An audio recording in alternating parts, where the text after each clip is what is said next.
세계의 각 나라마다 그 나라를 또한 그 도시를 대표하는 지역과 혹은 조형물, 건축물들이 있습니다. 프랑스라고 생각할 때에 우리가 프랑스를 떠올리면 그 나라를 대표하는 에펠탑이 아마 제일 먼저 우리의 내리를 스쳐갈 것입니다. 프랑스에 갔는데 에펠탑을 보지 않거나 그곳에서 사진을 찍지 않고 그렇게 여행을 마무리하는 사람이 없을 정도로 프랑스는 에펠탑을 생각나게 하는 것입니다. 그러나 처음부터 이 에펠탑이 프랑스를 대표하거나 모든 프랑스 국민들에게 사랑을 받았던 것은 아닙니다.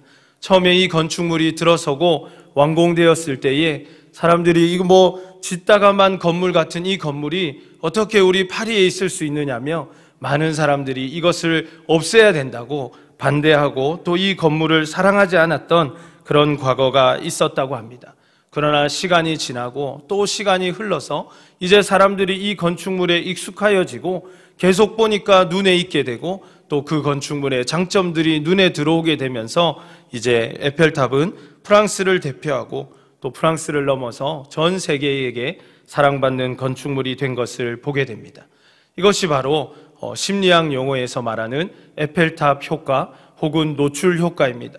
처음에 봤을 때는 마음으로 받아들이기가 어렵고 처음에 봤을 때는 이상한 것만이 보이다가 계속 바라보게 되고 그 노출 시간이 오래되면 오래될수록 그것에 대한 마음이 열리게 되고 장점들을 보게 되고 익숙하여져서 그것이 마음에 들어오게 되는 것이 바로 그 특징이라고 할 수 있는 것입니다.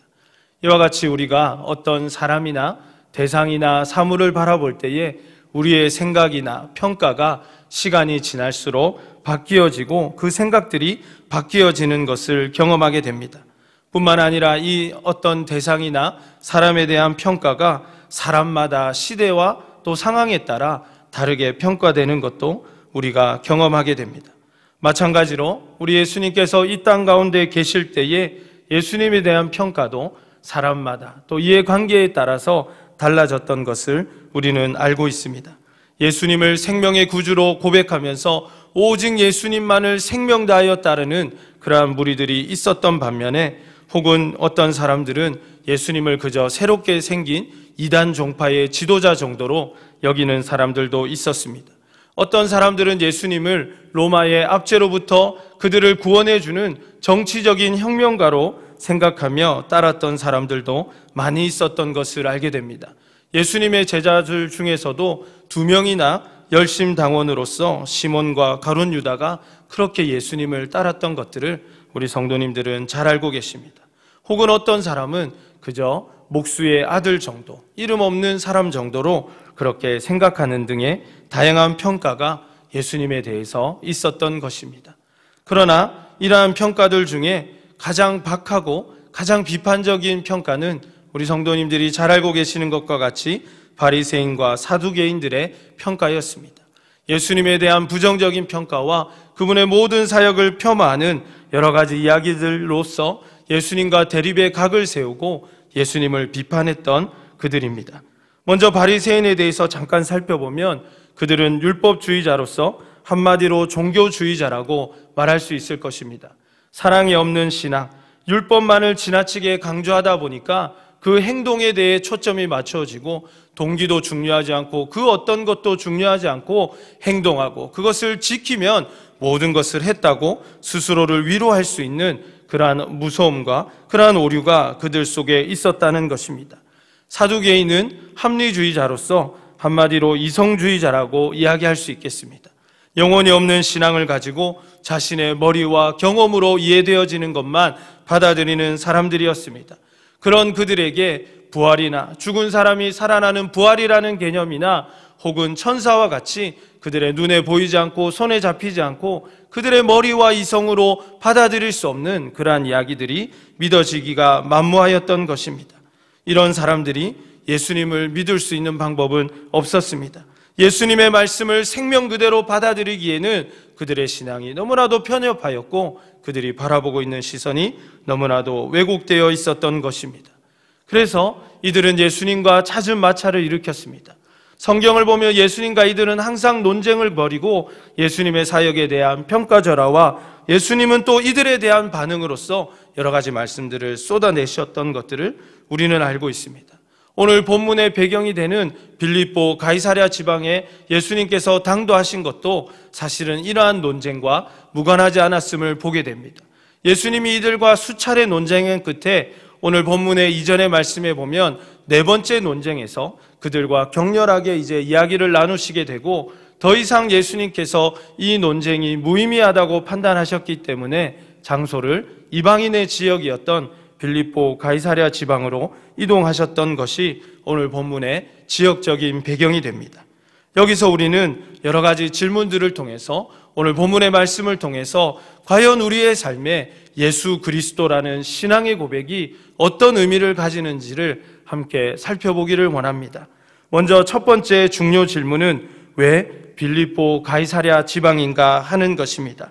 예수님께서 논쟁 끝에 이제 더 이상 예수님의 때가 되지 않았기 때문에 그들과 논쟁하지 않으시려고 발걸음을 옮기신 것도 이유가 되겠지만, 그러나 예수님께서 이 빌립보 가이사랴 지방으로 발걸음을 옮기신 진짜 이유는 그저 예수님이 계실 곳이 없었기 때문이 아니라는 것입니다. 예수님께서는 오늘 이 지역에서 제자들을 향해서, 그리고 또한 먼 훗날 오늘 이 말씀을 받을 우리들을 위해서 뭔가 분명하게 전해주시고 싶은 메시지가 있으셨기 때문입니다. 이곳이야말로 예수님을 바라보는 제자들이, 또한 우리가 이 세상을 살아가는 이 가운데에 예수님에 대한 신앙 고백을 분명히 할 수 있는 가장 적당한 장소였기 때문입니다. 빌립보 가이사랴라는 이 지방의 이름에서 알 수 있듯이 이 지방은 황제의 이름 가이사랴, 이 이름을 케이사르라는 이름을 딴 도시였습니다. 그 당시에 황제의 이름이 붙기 위해서는 이 도시가 두 가지의 요건을 충족해야 됐다고 합니다. 첫 번째는 웅장함이 있는 아름다운 도시여야 했던 것입니다. 지금도 한 대통령의 이름을 딴 공항이라든지 또 왕의 이름을 딴 지역들이 전 세계에 있는 것을 우리가 보게 됩니다. 우리나라도 세종시라고 해서 이 세종대왕의 이름을 딴 도시가 있고, 그러한 사람들, 유명한 사람들을 기념하는 그런 지역이나 도로의 명이 우리의 주변에 있는 것을 우리는 보게 됩니다. 하지만 그 정도와 비교할 수 없을 정도로 당시 이 가이사랴의 권력과 위엄과 위용이라는 것은 이러한 것들에 비견될 수 없을 만큼 막강한 것이었기 때문에 그 도시도 그 도시의 위용이 아주 권세가 있고 아주 웅장하여서 그 황제의 이름에 누가 되지 않는 규모와 모습을 갖추어야 한다는 것입니다. 두 번째는 황제의 신전이 있는 도시여야만 했습니다. 하늘의 아들이라고 자칭하였던 이 황제를 제사할 수 있는 그러한 신전이 있는 도시여야만 황제의 이름이 허락되는 것이었습니다. 우리가 한번 이 상황을 한번 상상해 볼 수 있을 것 같습니다. 상황적으로는 바리새인과 사두개인들과 논쟁을 마치고 마치 예수님이 밀려난 듯이, 그렇게 쫓겨가듯이 잘못 이해하면 그렇게 사역지를 옮길 것 같은 그런 상황이었습니다.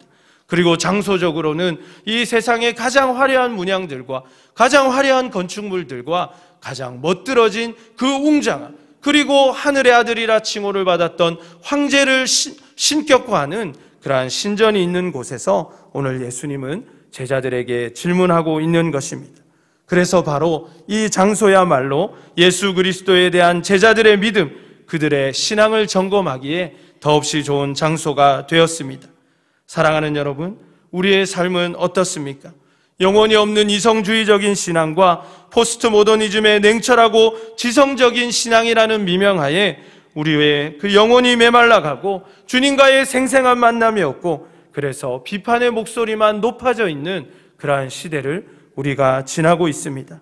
하나님을 기쁘시게 해드리는 삶과 나 자신의 변화는 없이 그저 율법적이고 종교적인 행위로만 우리가 신앙생활하고 있다고 착각하는 시대를 살아가고 있지는 않습니까? 나에게는 더 큰 들보가 있음에도 불구하고 나는 죄가 없는 의인인 양 사랑 없는 잣대로 주위를 평가하고 내 마음대로 비난하고 공동체를 향한 사랑이 사라져가는 그러한 시대를 우리는 살아가고 있는 것입니다. 세상의 웅장함 속에 우리가 휘둘려서 세상의 높은 건물 속에 세상의 높은 연봉과 그리고 또한 많은 명예와 세상이 말하는 성공과 부 앞에서 우리의 신앙, 하나님을 섬기는 우리의 아름다운 모습들이 때로는 초라해 보일 정도로 그렇게 어려움이 많은 시대, 정말 믿음으로 살아가기가 힘든 시대를 우리는 살아가고 있는 것입니다. 그러한 시대 가운데에 과연 이러한 시대 속에서 우리 사랑하는 성도님들의 신앙 고백은 무엇입니까? 우리 예수님은 여러분에게 어떠한 분이십니까? 그래서 예수님께서는 먼저 사람들에게, 우리 제자들에게 사람들은 나를 누구라고 하느냐고 질문하고 계시는 것입니다. 오늘의 중요 질문 2번이 바로 사람들은 나를 누구라 하느냐 하는 것입니다. 기독교에 대한 평가, 예수 그리스도에 대한 평가는 시대마다 또 사람들마다 각양각색일 수 있습니다. 한국 교회가 여러 많은 사람들로부터 비판을 받고 있지만 또 한편으로는 교회에 대한 여전한 신뢰와 기대, 그리고 좋은 평가들이 우리의 주변에 있는 것을 보게 됩니다. 그러나 또한 그러한 기대와 신뢰만큼이나 더 많은 걱정과 우려, 그리고 비판의 목소리, 자성의 목소리가 더 큰 시대를 우리는 살아가고 있습니다. 이것은 누구 한 사람의 잘못이나 이 물을 흐리는 소수의 잘못들로만 치부할 수 없고, 우리 모두가 다 함께 그리스도인으로서 하나님의 말씀의 원리대로 그 삶을 살아들이지 못했기 때문에 나온 결과로 여겨야 할 줄로 믿습니다. 그러나 기독교가 한국 사회에 정치적, 경제적, 학문적으로 또한 여러 분야에서 끼친 긍정적이고 매우 의미심장한 영향들은 이미 역사적인 평가가 끝났을 정도로 아주 의미 있다고 또한 말씀드릴 수도 있을 것 같습니다. 여전히 기대와 긍정, 그리고 부정과 우려가 섞여 있는 평가 속에서 다양한 평가들이 이 땅에 존재하는 것처럼 실제로 오늘 본문의 배경에서도 부정적인 평가, 바리새인들과 사두개인들의 예수님에 대한 부정적인 고백들이 많이 있었음에도 불구하고 또 사람들은 나를 누구냐고 말하는 그 예수님의 질문 앞에 제자들이 한 대답들은 아주 긍정적인 대답들, 사람들의 긍정적인 평가가 있었음을 우리가 보게 되는 것입니다. 오늘 제자들은 사람들이 예수님을 이끌어서 침례 요한 혹은 예레미야 혹은 엘리야라고 고백한다고 말하고 있습니다. 첫 번째, 침례 요한은 누구입니까? 사람의 배에서 난 자 중에 가장 크다고 예수님이 인정하셨을 정도로, 그 이후에 천국은 침노를 당한다고 말씀하실 정도로 그는 위대한 신앙의 사람이었습니다. 또한 엘리야는 어떻습니까? 죽음을 보지 않고 하나님께 바로 나아간 단 2명밖에 없는 성경의 인물이고 역사상 가장 큰 선지자라고 말해도 무리가 없는 위대한 선지자였습니다. 눈물을 가진 선지자, 세상을 세우기도 하고 건설하기도 하겠다고 하나님께서 친히 임명하신 눈물의 선지자 예레미야는 어떻습니까? 모두가 기라성 같은 대단한 선지자였고 모두가 다 하나님 안에 위대한 신앙의 인물들이었음은 말할 나위가 없을 것입니다. 또한 이들은 공통적으로 다 메시아, 새롭게 도래해야 할 새 시대와 새 하늘, 새 언약에 관한 역사를 가지고 있는 그러한 역할을 감당하는 선지자들이었음을 우리는 알 수가 있습니다. 한마디로 그 당시에 부정적인 견해와는 달리 많은 사람들이 예수님을 위대한 선지자에 비견하고 있고 높은 수준 혹은 최고의 선지자로 인식하고 있었다는 것을 우리가 알 수 있는 것입니다. 그리고 이러한 평가는 사두개인과 바리새인들의 평가와는 완전히 다른 평가였던 것입니다. 그렇습니다. 제자들은 세상의 부정적인 평가에 흔들리지 않았습니다. 사람들이 무엇라 얘기해도 예수님과 동고동락하며 예수님에 대해서 올바르게 고백하고 있는 또 다른 세상의 사람들의 고백과 함께하면서 예수님에 대해 고백하고 있는 것입니다. 사랑하는 여러분, 우리도 예수님과 교회에 대한 세상의 부정적인 평가에 흔들려서는 안 될 줄로 믿습니다. 세상이 무엇라고 말하든지 간에 그분은 우리의 하나님이 되시며 교회는 여전히 세상의 희망이 되며 세상의 소망이 된다는 사실을 우리는 결단코 잊지 않고 주님이 주신 민족 치유와 세상 이 치유에 대한 변화에 대한 꿈을 가지고 3N3G의 비전을 가지고 나아가 주님을 기쁘시게 하고 이 땅을 새롭게 하는 일에 쓰임받을 수 있기를 간절히 소원합니다. 그러나 이것만으로는 충분하지 않았습니다. 그저 예수님을 좋은 분 혹은 위대한 선지자, 최고의 선지자의 수준으로 인식하는 것, 그렇게 고백하는 것만으로는 충분하지 않았던 것입니다. 그래서 예수님은 이제 마지막으로 가장 중요한 질문을 우리에게 또 제자들에게 던지셨습니다. 그것은 너희는 나를 누구라고 하느냐 하는 질문이었습니다. 아무도 대답할 수 없는 이 어려운 질문 가운데 베드로가 먼저 입을 엽니다. 주는 그리스도시요 살아계신 하나님의 아들이십니다. 이 얼마나 위대한 고백입니까? 이것이 얼마나 놀라운 하나님에 대한 고백입니까? 그러나 사실은 오늘 이 고백은 여러분들의 듣기에 어떠하실지 모르겠습니다. 과연 정말 이 고백이 우리에게 새롭고 위대하고 한 번도 생각하지 못했던 놀라운 고백인가 하는 것입니다. 정말 어떻게 예수님에 대해서 이렇게 고백할 수 있는가 하는 그러한 생각보다는 정말 이것이 전부일까? 예수님에 대해서 좀 더 멋진 표현이 없을까? 좀 더 멋진 말로, 더 위대한 표현으로 예수님에 대해서 우리의 신앙을 고백할 수는 없을까 하는 생각이 아마 우리에게 있을지도 모르겠습니다. 너무나 평범해서 어쩌면 실망스럽기까지 한 이 고백이 그러나 당시에는 파격을 넘어서 목숨을 잃을 수도 있는 고백이었음을 우리는 기억해야 할 것입니다. 또한 실제로 베드로는 이 고백 다음에 이 고백을 지키며 살다가 주님 앞에 순교하였던 것을 우리는 기억하고 있습니다. 우리 개개인에게도 예수님에 대한 이러한 고백이 필요한 줄로 믿습니다. 누군가가 이야기해 주는 고백이 아니라 그저 우리가 어렸을 때부터 들었거나 누군가가 이야기해 준 고백을 그저 내 마음속에 받아들이는 정도가 아니라 우리의 삶에 전인격적으로 경험한 하나님, 우리와 동행하시며 우리가 묵상한 성경 가운데 우리가 체험한 말씀을 통해서 그 누구도 해줄 수 없는 고백, 바로 내 마음속에 내 생명을 다해서 주님 앞에 드리는 우리의 인생의 고백이 나만의 주님을 향한 고백이 있어야 하는 것입니다. 그러므로 오늘 본문은 우리에게 세 가지 고백이 있어야 한다고 말씀해 주고 있습니다. 그 첫 번째 고백은 예수는 주라는 고백입니다. 먼저 오늘 본문을 통해 베드로는 예수님을 주라고 고백하는 것을 보게 됩니다. 사랑하는 성도 여러분, 예수님이 여러분의 삶의 진정한 주인 되시기를 간절히 바랍니다. 적지 않은 사람들이 예수님을 그저 자신의 멘토 혹은 충고, 조언자 정도로 자신을 상담해 줄 수 있는 분 정도로 생각하는 것을 보게 됩니다.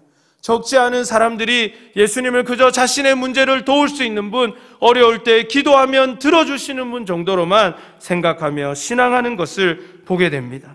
그러나 예수님을 삶의 주인으로 모시며 그분의 중심의 삶을 살아야 함을 우리는 한시도 잊지 않기를 간절히 원합니다. 그분께서 우리의 삶의 주인이 아니시라면 나의 삶을 그분께 의탁하는 것 없이는 우리의 죄의 문제도 결코 해결될 수 없다는 사실을 우리는 잊어서는 안 되는 것입니다. 우리 스스로 도저히 해결할 수 없는 죄의 문제에서 벗어나 우리가 천성을 향해서 걸어 나아가고 천국을 소망할 수 있는 유일한 근거가 어디에 있습니까? 그것은 바로 우리가 예수 그리스도를 우리의 주인으로 구주로 영접했다는 사실 때문입니다. 내 삶의 모든 소유권이 그분의 핏값으로 지불되어 그분의 것이 되었다는 사실, 나는 예수님의 것이 되었다는 그 사실 때문인 줄로 믿습니다. 만약 우리가 이 계약을 거부한다면, 만약 이것을 받아들이지 않는다면 예수님의 핏값으로 내 죄값까지 다 지불된 것이 무효가 될 것이고 우리는 구원의 은혜를 누리게 될 수 없다는 것입니다. 그러므로 예수님을 나의 삶의 구주로 영접하느냐 마느냐는 것은 그저 더 깊은 신앙의 세계로 한 단계 더 나아가느냐 여기에 머무르냐의 문제의 정도가 아니라 삶과 죽음의 문제, 영생의 문제에 해당하는 중요한 결단이라는 사실입니다. 그러므로 여러분과 저의 삶에 예수 그리스도께서 온전히 그리고 유일한 주인 되시기를 간절히 소원합니다. 우리의 고백 두 번째는 무엇입니까? 바로 예수님이 그리스도라는 고백입니다. 그리고 이 고백이 사실 오늘 본문의 핵심이 되는 고백입니다. 아무리 위대한 선지자, 아무리 예수님을 위대한 왕에 비유해봐야 그것은 다 사람에 지나지 않는다는 것입니다. 그들 역시 사람이었고 그들 역시 인간에게 주어진 인간의 삶을 살다가 인간으로 생을 마감한 그러한 사람들에 지나지 않는다는 것입니다. 인간으로서 자신의 죄의 굴레 속에 살다가 그 해결할 수 없는 죄의 문제로 일생을 마칠 수밖에 없는 유한한 존재에 지나지 않는다는 것입니다. 그러나 예수님은 그냥 인간이 아니심을 고백합니다. 그러한 차원의 분이 아니시라 그리스도, 바로 하나님의 기름 부으심을 받은 우리의 구세주요, 우리의 구원자 메시아가 바로 우리의 예수님 되심을 우리가 이 아침에도 고백할 수 있기를 간절히 소원합니다. 그분은 그저 좀 더 나은 세상을 위해서 오신 분이 아니라는 것입니다. 그분은 그저 정치적으로, 경제적으로 좀 더 나은 세상을 만들어 주시기 위해서 이 땅에 오신 정도가 아니라는 것입니다. 그분은 우리의 죄의 문제를 해결하러 오시고 우리에게 영원한 생명을 주시며 천국을 주시기 위해 오신 바로 그 구세주가 되신 자는 그 사실을 우리 또한 분명히 고백해야 된다는 사실입니다. 그러므로 예수님이 그리스도, 즉 나의 구원자라는 분명한 고백이 우리 안에 살아 숨쉴 때에 우리는 율법의 굴레에서 벗어나 진정한 자유를 누리게 될 것이고 천국을 소망하며 이 땅 가운데서도 이미 임한 천국을 누리게 될 줄로 믿습니다. 우리의 세 번째 고백은 무엇입니까? 바로 예수님이 하나님의 아들이라는 고백입니다. 예수님께서 이 땅에 십자가에 달리셔서 돌아가신 그 제목은 바로 신성모독이라는 제목이었습니다. 바로 예수님이 당신을 일컬어 하나님이라고 이야기했다는 것입니다. 그러나 성경 어디에도 예수님께서 나는 하나님이라고 말씀하신 구절은 등장하지 않습니다. 다만 예수님께서 나는 하나님의 아들이고 하나님이 나의 아버지시라는 고백만이 있을 뿐입니다. 유대인의 사상에서 아들은 아버지와 속성을 공유합니다. 그렇기 때문에 하나님의 아들이라는 고백, 하나님이 내 아버지라는 고백은 내가 하나님이라는 고백과 동일한 고백이 되는 것입니다. 그런데 오늘 본문에서 베드로는 그 로마의 그 황제가 있는 그 신전에서 그들을 하늘의 아들이라 칭함을 받는 그 하늘이라고 여겨지는 그 황제가 있는 신전 앞에서 그것이 하늘이 아니라 바로 예수 그리스도, 당신이 나의 하나님이시고 나의 절대자입니다라고 고백하는 고백으로 나아가고 있다는 것입니다. 이러한 세 가지 고백이 우리에게도 충만하기를 간절히 소원합니다. 이 세상의 많은 것이 우리의 주인이 될 수 있고 우리의 마음을 빼앗기기가 쉬운 이 시대 가운데에 하나님만이 우리의 주인으로 고백되어지는 신앙이 우리 안에 온전히 회복될 수 있기를 간절히 소원합니다. 많은 것이 우리를 도와줄 수 있을 것 같고 우리의 삶의 문제를 해결해 줄 수 있는 것처럼 우리를 속이고 있는 이 시대 가운데에 오직 예수 그리스도만이 나의 구원자가 되시고 나의 생명이 되신다는 고백이 결단코 흐트러지지 않기를 간절히 소원합니다.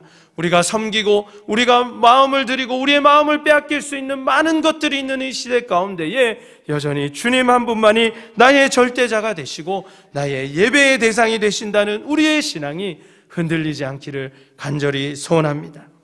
이러한 믿음과 이러한 신앙으로 나아가는 우리에게 하나님은 네 가지의 복을 약속해 주고 계시는 것을 보게 됩니다. 첫 번째는 바로 우리에게 주님이 주시는 참된 복이 있다는 것입니다. 오늘의 이 고백 앞에 예수님은 크게 기뻐하시면서 바요나 시몬아 내가 복이 있다라고 말씀해 주는 것을 보게 됩니다. 세상 사람들은 복이 그저 잘 먹고 잘 사는 것입니다. 그저 내 자식들이 잘 되는 것입니다. 그 모든 기준이 세상 속에 있는 것입니다. 그러나 우리의 복은 무엇입니까? 예수 그리스도를 나의 구원자로 모시고 영원한 생명을 얻은 것, 이것보다 더 큰 복이 없는 것을 고백해야 할 줄로 믿습니다. 주님을 알고 자자손손 예수 그리스도를 섬기며 몸된 교회의 하나님의 역사를 이루어가는 복이 우리에게 충만한 것으로 감사할 수 있는 우리의 믿음 되기를 간절히 소원합니다. 하늘의 신령한 복으로 땅에 기름진 것으로 채우시는 은혜, 우리의 모든 삶의 공급자가 되시는 그분이 나의 하나님이 되시고 나의 아버지가 되시는 것이 이 세상의 그 어떤 것으로도 얻을 수 없는 위대한 복임을 고백하시는 우리 모든 성도님들 되시기를 주님의 이름으로 축복합니다. 두 번째, 하나님이 우리에게 주신 약속은 무엇입니까? 바로 깨닫는 은혜가 있다는 것입니다. 오늘 주님께서는 베드로에게 정말 이 고백이 귀하다, 하지만 이 고백을 깨닫게 하신 이는 바로 혈육이 아니라 하나님이시고 성령의 역사라고 분명히 말씀해 주고 있는 것을 보게 됩니다. 갈라디아서 1장 16절과 에베소서에 나오는 것처럼 여기서 혈육이라는 단어는 우리의 친인척을 말하는 것이 아니라 인간의 머리나 인간의 이성으로는 깨달아질 수 없다는 사실입니다. 그것으로 이해될 수 있는 것이 아니라는 것입니다. 이 땅에 많은 사람들이 자신의 머리와 자신의 생각으로 하나님을 이해하려고 하고 과학으로 하나님을 이해하려 하니까 시간이 지날수록 더 하나님을 이해할 수 없고 믿을 수 없는 시대가 되어버린 것을 보게 되는 것입니다. 그러나 우리는 하나님의 은혜로 예수 그리스도를 주라 고백할 수 있고 그분을 섬기며 이 자리에서 예배할 수 있다는 생각을 우리가 늘 잊지 않고 주님의 그 은혜 속에 머물 수 있기를 간절히 소원합니다. 세 번째 주어진 약속은 새로운 삶이 있다는 것입니다. 예수님께서는 오늘 시몬에게 이제 너는 더 이상 시몬이 아니라 베드로라라는 새로운 이름을 부여해 주십니다. 새로운 삶, 새로운 정체성, 새로운 사명을 그에게 부여해 주시는 것입니다. 그러므로 우리에게도 예수 그리스도에 대한 온전한 고백이 있고 믿음이 있을 때 하나님 우리에게 새로운 정체성과 새로운 인생과 새로운 사명을 부여해 주실 줄로 믿습니다. 그리고 예수님께서는 이 귀한 고백 위에 교회가 세워지는 이 믿음 위에 하나님의 몸된 교회가 음부의 권세가 이길 수 없는 승리하는 교회의 역사를 주시겠다고 약속하여 주신 것과 같이 여러분의 그 믿음 위에 우리 사랑하는 성도님의 모든 그 신앙의 고백과 그 고백을 따라 살아가는 그 믿음의 삶 위에 하나님의 몸된 교회가 세워지고 목장교회가 아름답게 세워지고 하나님의 나라가 확장되어지는 역사가 있으시기를 주의 이름으로 축복합니다. 네 번째 약속은 권세가 있다는 것입니다. 오늘 이 귀한 고백 위에 주님은 베드로를 축복하시면서 너에게 하늘의 열쇠를 주겠다고 약속하시는 것을 보게 됩니다. 사랑하는 여러분, 열쇠가 무엇입니까? 문을 열 수 있는 권세입니다. 들어갈 수 있는 권세이고 나올 수 있고 출입할 수 있는 권세를 주님이 주셨다는 것은 우리의 모든 삶의 문제 속에서 해결할 수 있는 능력과 그것을 풀 수 있는 권세, 또 그것을 묶을 수 있는 권세를 주셨다는 것입니다. 오늘날 우리가 많은 사람들로부터 세상으로부터 비난받는 이유가 무엇입니까? 우리가 이 권세를 잃어버렸기 때문은 아닌지 우리 스스로 돌아볼 수 있기를 원합니다. 어떨 때 우리가 이 권세, 이 능력을 회복할 수 있습니까? 예수 그리스도 주는 우리의 하나님이 되시고 나의 유일한 구원자가 되신다는 이 믿음의 고백과 이 고백 속에서 살아가는 우리의 삶의 실천을 회복할 때 우리의 삶에는 위대한 역사가 펼쳐질 줄로 믿습니다. 그저 세상 속에서 그저 세상을 살아가며 풍조에 밀려서 떠밀리듯이 살아가는 삶이 아니라 주님이 주신 권세와 능력으로 주님이 주신 삶을 우리는 누리게 될 것입니다. 말씀을 마무리하려고 합니다. 우리가 이 땅을 살아가며 예배하며 예수님이 누구이신지의 고백은 우리의 삶의 신앙의 가장 기본이 되지만 또한 항상 우리가 잊지 말아야 할 중요한 신앙의 고백이 된다는 것입니다. 사랑하는 성도 여러분, 예수님은 여러분에게 누구이십니까? 예수님을 여러분은 누구라고 고백하고 계십니까? 율법주의적이고 합리적인 그러한 생각을 이제는 우리가 버리고 세상이 말하는 예수 그리스도, 세상이 말하는 예수님에 대한 이미지가 아니라 가장 성경적이고 가장 복음적인 예수 그리스도에 대한 신앙 고백이 우리에게 회복되기를 간절히 소원합니다. 세상의 웅장함과 세상이 말하는 그 성공이 주는 그 놀라운 이미지들을 우리가 현혹되지 않고 벗어던지고 이제는 오직 예수님이 나의 주인 되시고 예수님이 나의 유일한 구원자가 되시고 내 삶의 절대자이신 하나님이 되셔서 그분만 예배하고 그분만 신앙하는 삶이 우리에게 회복될 수 있기를 간절히 소원합니다. 그래서 이러한 고백으로 올 한 해도 주님 안에 승리하며 우리의 목장교회를 든든히 세워가고 이 신앙의 고백 위에 하나님이 주시는 우리의 이 3&3G의 비전을 이루어가서 민족을 치유하고 세상을 변화시키며 우리에게 주신 하나님의 이 놀라운 권세와 축복의 능력을 마음껏 누리시는 사랑하는 성도님 되시기를 주의 이름으로 축원합니다.